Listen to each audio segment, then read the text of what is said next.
अगर हमारे नुकसानदायक चीजें वापस करानी तो बीजेपी को हराना जरूरी है। 58 साल में आपको कुछ मिला नहीं है, जो सरकार बिल लेकर आ रही थी वो पसंद नहीं है, तो करोगे क्या? ये नैरेटिव दोबारा से बनाया जा रहा है। हाँ। वो कहेंगे भाई हम कानून लाए थे, उससे दुगना क्या चार गुना होने वाली थी और जादू की छड़ी घूम गई थी, लेकिन अच्छा। आपने छड़ी ही तोड़ दी। मेरा मानना है कि समय के साथ उनका नवीनीकरण होना आवश्यक है। 700 किसानों की शहादत का ये परिणाम है, उनको इसका श्रेय जाता, किसी और को श्रेय नहीं जाता। पुष्पेंद्र जी से पूछना जरा कि राहुल गांधी ने कोई कॉन्ट्रैक्ट साइन करके दिया है कि मैं आते ही एमएसपी सबसे पहले करके दूंगा? पूछना जरा इनसे।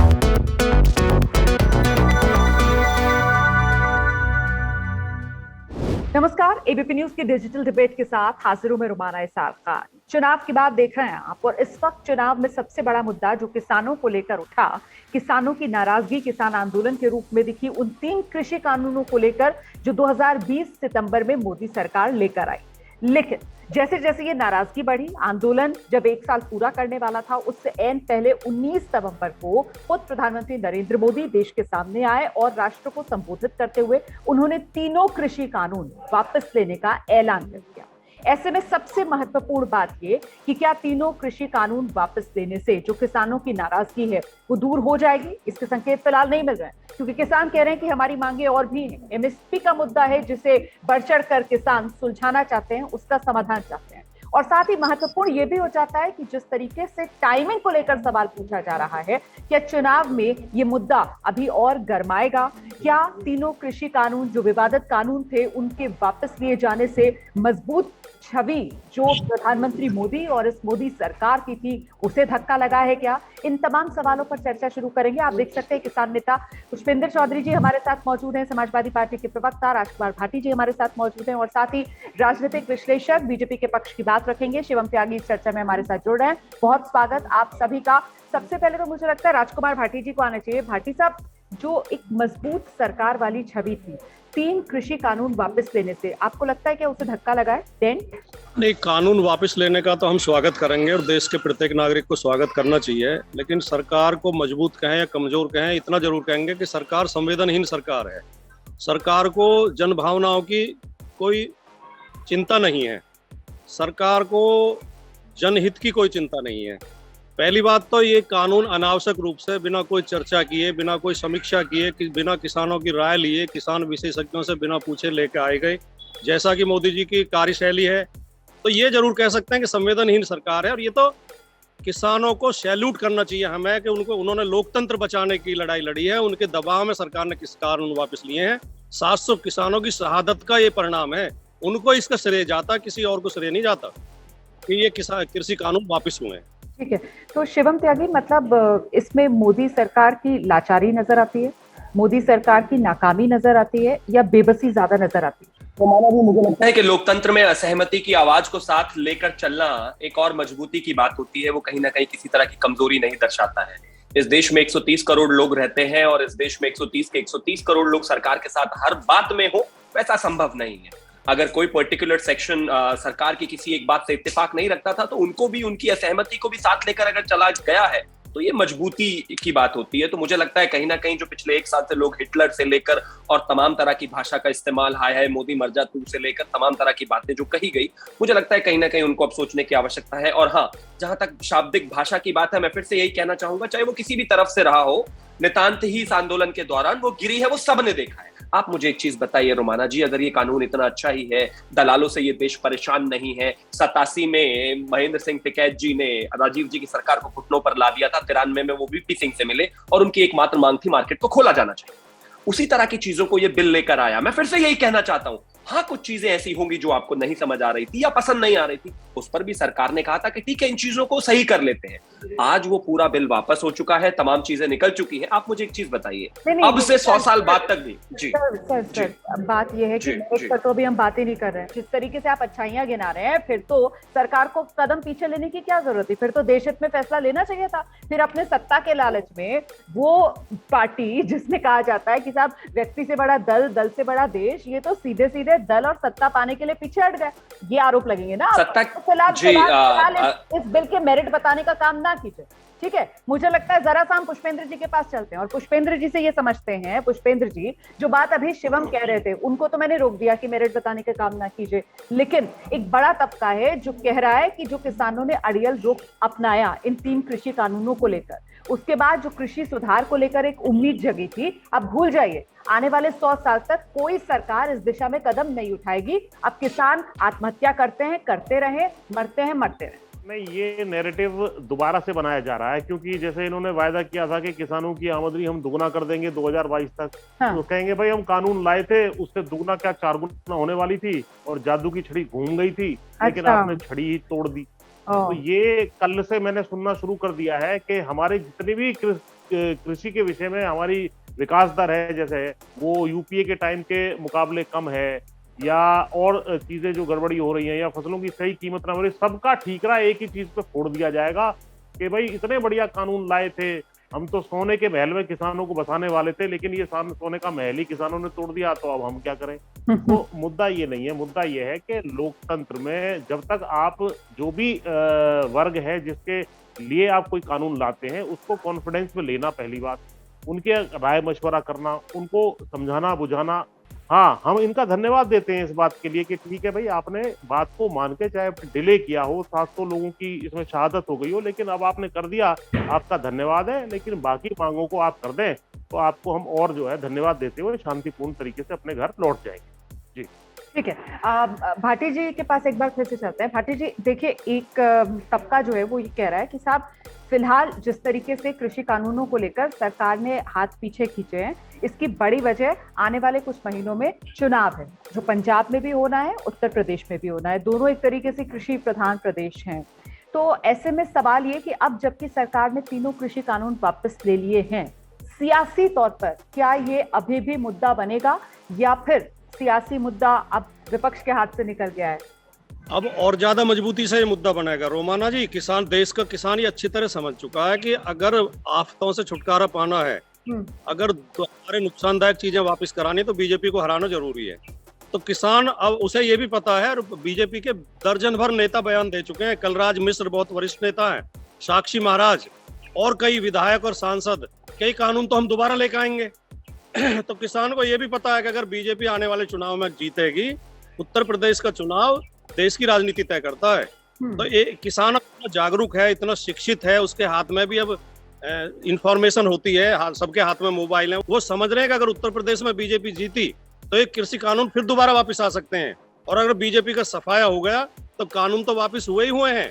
ये महंगाई भी वापस होगी, बेरोजगारी भी वापस होगी, भ्रष्टाचार भी वापस होगा। ये जो हर चीज मोदी जी बेचे दे रहे हैं, अगर इन पर रोक लगानी है और गरीब के थाली में भोजन पहुंचाना, उसकी जेब में रुपए पहुंचाने हैं, उनके बच्चों को शिक्षा और रोजगार देना, तो भारतीय जनता पार्टी को हराना बहुत जरूरी है इस देश के लिए। ठीक है, शिवम त्यागी, आइए, यहाँ पर जो बात निकल कर आई, जिस बात का जिक्र बाकी दोनों पैनलिस्ट कर रहे हैं कि साहब, एक तो ये सरकार नाकाम हो रही थी, टारगेट लेकर चले थे कि 2022 तक किसानों की आय दुगनी कर देंगे, वो हासिल कर नहीं सकते थे, तो उसकी ढाल बनाना था। इस चक्कर में आपने तीनों कृषि कानून वापस ले लिए कि अब जब पूछा जाएगा बीजेपी से कि क्या हुआ वादा, 2022 तक आपको तो किसानों की आय दुगनी करनी थी, तो आप कह देंगे साहब हम तो लेकर आए थे कानून, वापस इन्होंने किसानों ने ही करवा दिए। और दूसरी बड़ी बात यहाँ पर जो भाटी साहब कह रहे हैं कि साहब इससे सियासी और नुकसान बीजेपी को होगा, सर क्या उसकी बड़ी वजह यह भी है कि किसान भरोसा नहीं कर रहे? एक देश के अंदर संदेश जा रहा है कि चुने हुए लोकप्रिय प्रधानमंत्री, और उन्हीं पर भरोसा नहीं है किसानों को, अविश्वास इतना ज्यादा पीएम मोदी को लेकर, मोदी सरकार को लेकर क्यों है? आप इसे कैसे रीड कर रहे हैं?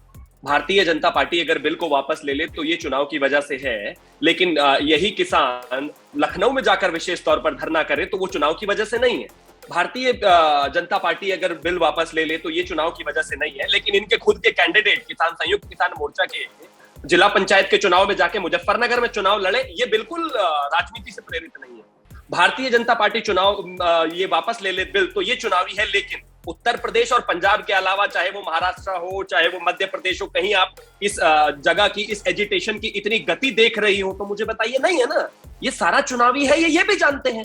अगर मैं कहता हूं गरीबी, बेरोजगारी, किसान, हर किसी पर बात करनी है तो राजकुमार भाटी जी, ये उत्तर प्रदेश में थोड़ी ना है, ये महाराष्ट्र में भी तो है, ये दिल्ली में भी तो है, ये बाकी देशों में, बाकी जगहों में भी तो प्रदेशों में है, उसकी भी बात कीजिए। जहां तक बात है कि कमजोर प्रधानमंत्री या मजबूत प्रधानमंत्री या सरकार, मैं सिर्फ एक चीज कहना चाहता हूं कि ये तय होता है लोकतंत्र में जनता से।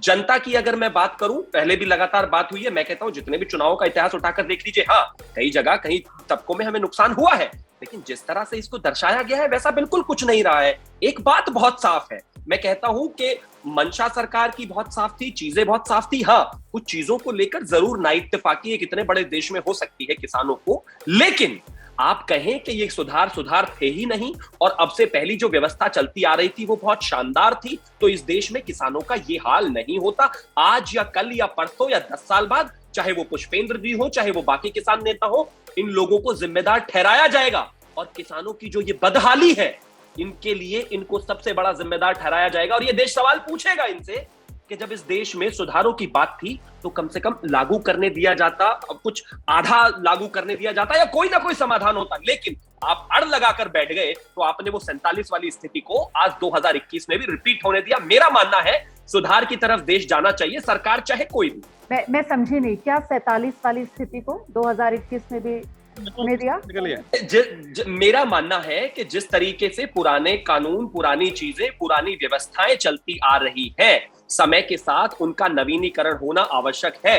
मैं कहता हूं अगर मंडियों में दलालों की वजह से इस देश का किसान परेशान था तो वो आज भी परेशान है। अगर 66 से होते होते 2021 तक एमएसपी की हालत ऐसी है और आज भी सिर्फ 6% लोगों को, किसानों को जो है फसलों के उचित दाम या एमएसपी मिल पा रही है, तो कहीं ना कहीं उन चीजों को बेहतर करने की आवश्यकता है और नए कानूनों की जरूरत है। ठीक है, राजकुमार भाटी जी आना चाह रहे हैं, लेकिन उससे पहले जल्दी से पुष्पेंद्र जी के पास चलते हैं और उनसे जान लेते हैं। आपने सुना शिवम त्यागी को विस्तार से, वो ये कह रहे हैं कि आज नहीं लेकिन 10 साल 15 साल के बाद कटघरे में आप सब खड़े नजर आएंगे जिन्होंने इन कृषि कानूनों का विरोध किया। तो क्या उसी से बचने के लिए अब एमएसपी की जिद है, जो आप लोग कह रहे हैं कि एमएसपी को कानून के दायरे में लाया जाए? पुष्पेंद्र जी, क्या यही अब किसानों की नैया पार लगा सकती है? एमएसपी की लीगल गारंटी की मांग तो शुरू से रही है। ये इस कानून में आप इस तरीके से समझिए कि आप किसी दुकान पे जाएं और ये कहें कि भाई मुझे सफेद रंग का कुर्ता दे दीजिए, और घर आकर के जब देखें तो देखें कि भाई ये तो काले रंग का कुर्ता है। अब वो उसको वापस ले, हम 1 साल से कहें भाई वापस लो, हमें तो सफेद रंग का कुर्ता चाहिए, तो कह रहे हैं कि भाई साहब आप उनको हमने ठीक दे दिया। अब वापस ले लिया फाइनली, तो कह रहे भाई बड़ा हमने मास्टर स्ट्रोक कर दिया। अरे अभी तो कुछ दिया ही नहीं है, जो गलत ऑर्डर आपने दे दिया था, यानी कि काले रंग का कुर्ता दे दिया था, वो वापस लिया है। सफेद रंग का कुर्ता हम मांग रहे हैं एमएसपी की लीगल गारंटी के रूप में। मैं बिल्कुल नहीं कहता हूं ना सरकार क्लोज्ड है इस मसले को लेकर के नहीं होना चाहिए या होना चाहिए, लेकिन एक व्यापक बहस, एक लोकतांत्रिक व्यवस्था के तहत चीजों के अंदर बहस हो।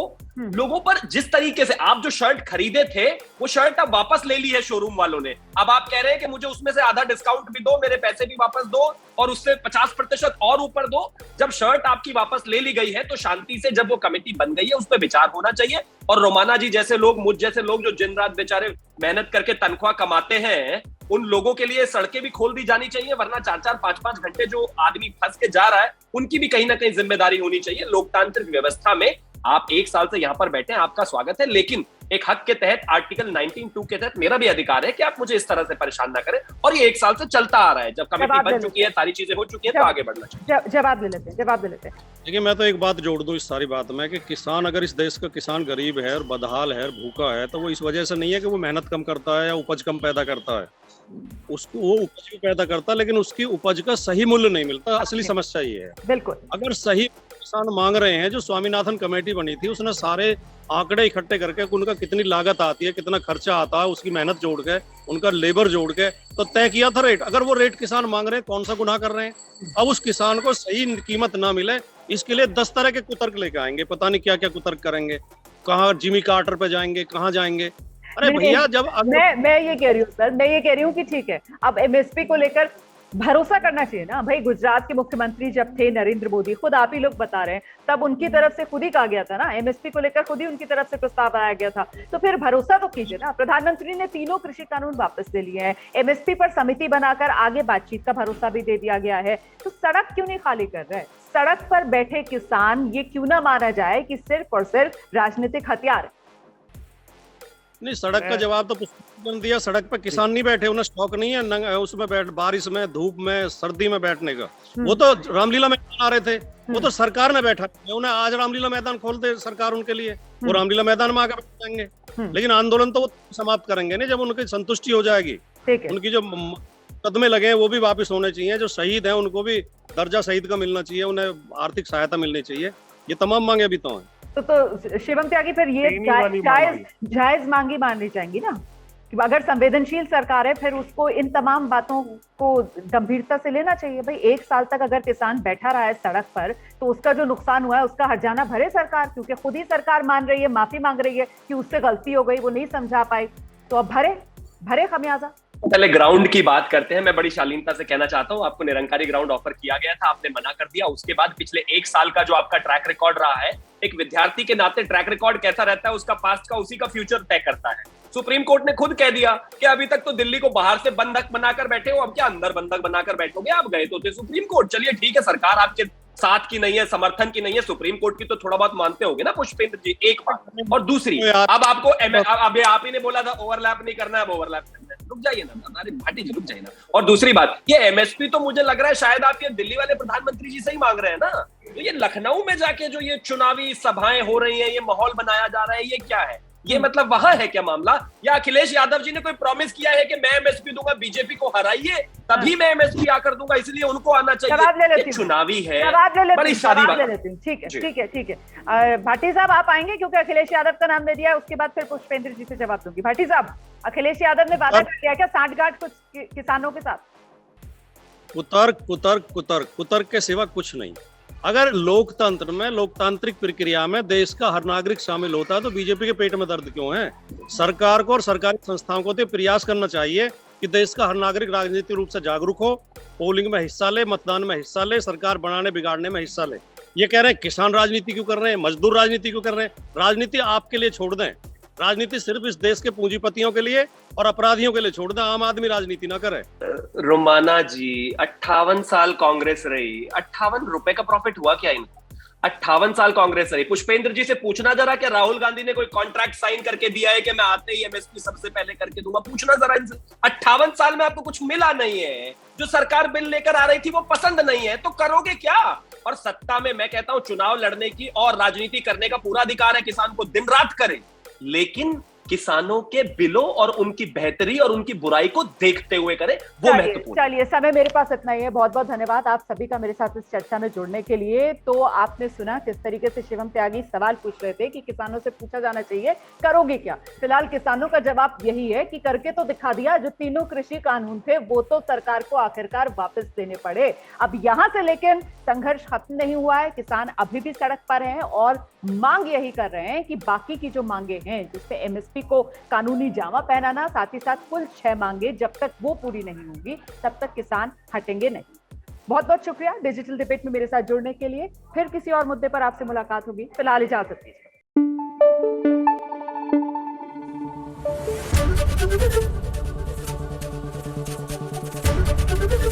एबीपी न्यूज आपको रखे आगे।